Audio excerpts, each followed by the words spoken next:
Four teams around the NBA have secured a new head coach this offseason. The Wizards took the interim tag off Brian Keefe. Suns hired Mike Budenholzer. The Hornets hire Celtics assistant Charles Lee, fresh off a title. And the Nets went with Kings assistant Jordi Fernandez. That leaves the Cavaliers, the Lakers, and now the Pistons with head coaching vacancies. With that in mind, we welcome in our friend Adrian Wojnarowski. And Woj, a coach of the pedigree of Monty Williams and a job like the Lakers, seems like maybe there might be interest, but I wonder if maybe the timing of this throws a monkey wrench in the whole thing. You tell me. Scott, if Monty Williams had been available in the marketplace to the Lakers, when they started this search, even a month ago, 3 or 4 weeks ago, perhaps he might meld into this search process. Monty Williams was blindsided today with his dismissal, which came from the owner, Tom Gores, who just a year ago gave him nearly an $80 million contract, recruited him to take the job, to move his family, including his wife who had cancer, his sons who are in high school, to Michigan to undertake this rebuild with him. I'm told that he is not ready to necessarily just jump right in to another job, another process, that he wants to coach again.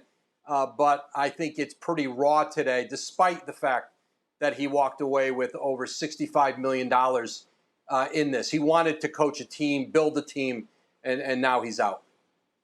Yeah, and I think we all believe Monty will coach again, but as you point out, the timing of this one perhaps would eliminate the possibility of him being considered by the Lakers. Let's take a little pushback here and look at the Lakers, because they still need a coach, right? And to date, how we got to where we are in terms of who they've had interest in this and that, to date, they've only offered the job to one person, correct? That's right, Scott. They've only offered the job to Dan Hurley, and then the Lakers pivoted back to JJ Redick, who they kind of just had what Rob Pelinka had with Redick at the Combine, was kind of a 90-minute get-to-know-you, not digging real deep, but just talking. And then they brought him to L.A. last weekend, and he went through the more formal interview process. And Redick has talked with Rob Pelinka since then. I know Pelinka's talked, with another candidate or two, since Redick's interview this week. But what's really left for the Lakers and JJ Redick at this point is for the Lakers to make an offer, which they haven't quite done yet. Well, every NBA job's important, but the Lakers is on a different level, right? I mean, they're at the very top of the food chain here, so I can appreciate their due diligence and what have you, but we're a week away from the NBA draft.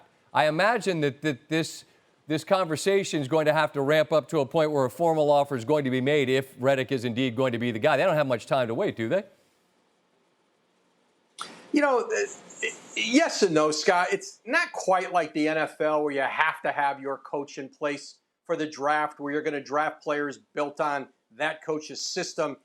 Detroit probably won't have a coach by the draft, but it is important. It is the Lakers' goal. And listen, they are focused in now on JJ Redick. JJ Redick's a different hire than Dan Hurley would have been. I think JJ Redick certainly knows the NBA better than Dan Hurley. Dan Hurley knows how to coach a team, build out a coaching staff, all the things that go into head coaching that even at the college level translate. And so I think for JJ Redick and the Lakers, what does a Redick coaching staff look like? All of those are certainly important elements you want to have in place, if you're going to bring him in. But right now, JJ Redick is at the forefront of this. And again, Scott, really all that is left for LA to do is to offer the job to JJ Redick. That hasn't quite happened yet. And then all that's left for you to do is to tweet it out. So we'll keep our eyes on social media. Look for that Woj bomb. And until then, Woj, be well. I appreciate your time as always. Thank you, Scott.